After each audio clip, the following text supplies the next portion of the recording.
Ano ang sabi? Sa small crossover segment, madami-dami na din ang mapapagpilian natin.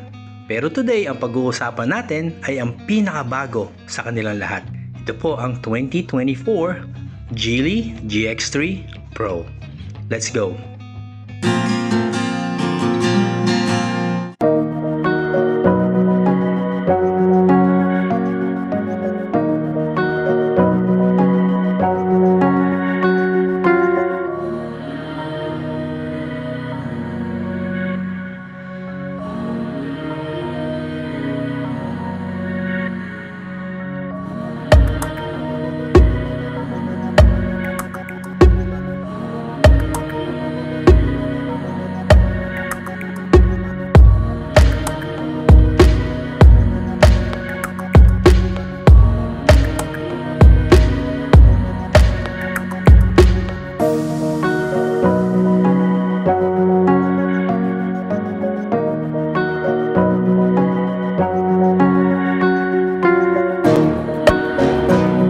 Kung di pa po kayo nagsasubscribe sa channel ko, please do consider subscribing and hit that like button. Maraming salamat po. Gaya nga po ng sabi ko, halos lahat ng car companies ngayon ay may inaalok sa segment na to. Mga popular po dyan ay ang HR-V ni Honda, Race ng Toyota, meron din po ang Kia at Hyundai. At syempre, ang malupit na Chery Tiggo 5X Pro. Pare-pareho po silang hindi nagkakalayuan sa presyo. Iba-iba ang mga ino-offer na features, pero itong ino-offer ng Geely, ano kaya ang meron siya para mapahinto ka at mapatingin ka sa kanya at masabi mo na, pwede. Well, marami po siyang meron, pero para sa akin, diretsuhin na natin ang pinaka-significant ay ang pricing niya. Dito po sa CVT version o yung kanyang comfort variant, na meron din pong 8-speed manual mode. Price po niya is 878,000 pesos. Sa manual naman, 778,000 pesos. Now, if those numbers or those figures did not grab your attention, well, hindi ko na alam kung ano pa. Kasi let's face it, pinakamalaking factor pa rin ang nangingibabaw sa pagpili ng sasakyan kung magkano ang presyo niya at kung pasok ba to sa budget natin. Kasi pwede tayong mag-imagine all we want kung ano magiging dating sa atin habang tinadrive natin yung isang sasakyan na yun na pangarap natin. Kasi importante po talaga na hindi tayo maging pabaya. Yun bang tipong hindi pwedeng bahala na si Batman sa pagdedesisyon sa pagbili ng bagong sasakyan. Kasi basic po talaga, magda-down ka dyan. Pag nakuha mo na siya, andyan na yung 5 years amortization na uhulugan mo. At alam naman natin na malaking portion ng income ay mapupunta amortization na yan. Kaya dapat pag kumuha tayo ng sasakyan, yung alam natin na kaya natin talaga matagpos. Kasi malungkot pong isipin na baka mawala po to sa kalagitnaan habang hinuhulugan mo po siya. Masyado pong malungkot yung eksena na yun. Dito po sa inaalok ni Geely, it is quite impressive. Since right away, by just looking and seeing what the vehicle offers, you feel that you got the most out of what you paid for. Sa design pa lang, obvious naman na hindi papaiwan. Up to date naman ng look, front fascia niya napaka-stylish. I like it in a way that Geely made the effort to strategically plan out where they can minimize the cost on the areas or parts of the vehicle that will not have that much of an effect on its value.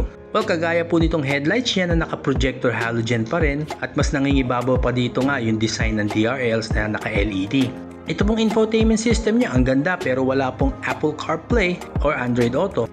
Pero meron naman po siyang screen mirroring. At believe it or not, sa presyo na to, meron po siyang cruise control. Dinagdag po nila yan.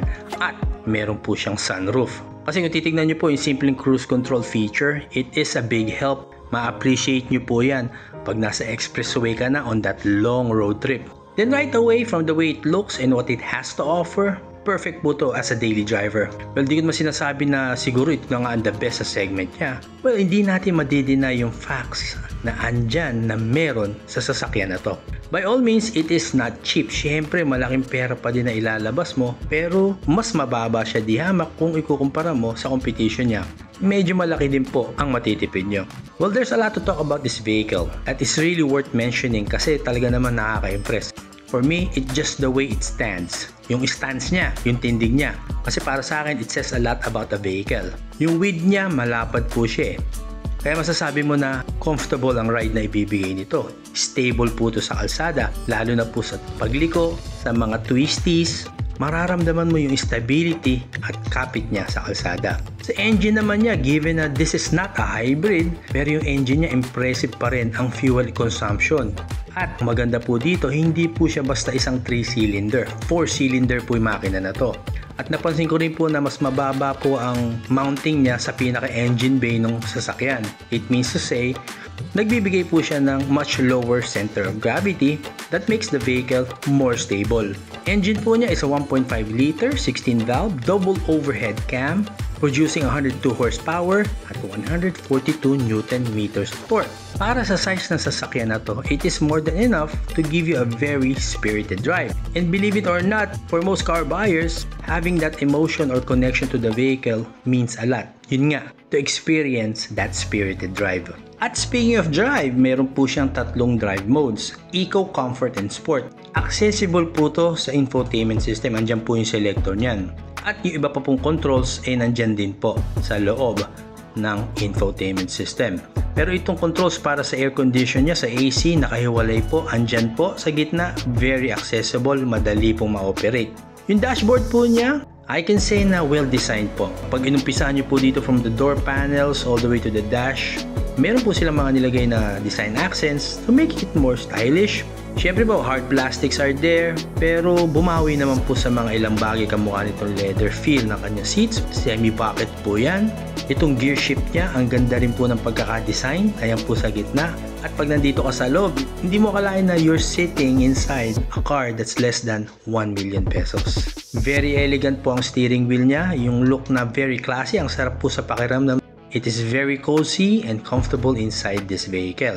Pero syempre, safety features meron din po siya. Mapapahanga po kayo sa mga inaalok niya dito. Meron po siyang front row and side airbags, side curtain airbags, so everywhere talagang protektado ka inside the car.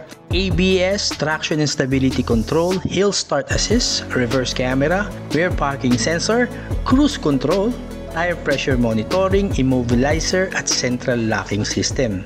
At sa comfort level, naka-speed sensing po yung central locking na yan. At dito po sa Geely Baliwag, ito po ang price ng dalawang variants ng GX3 Pro.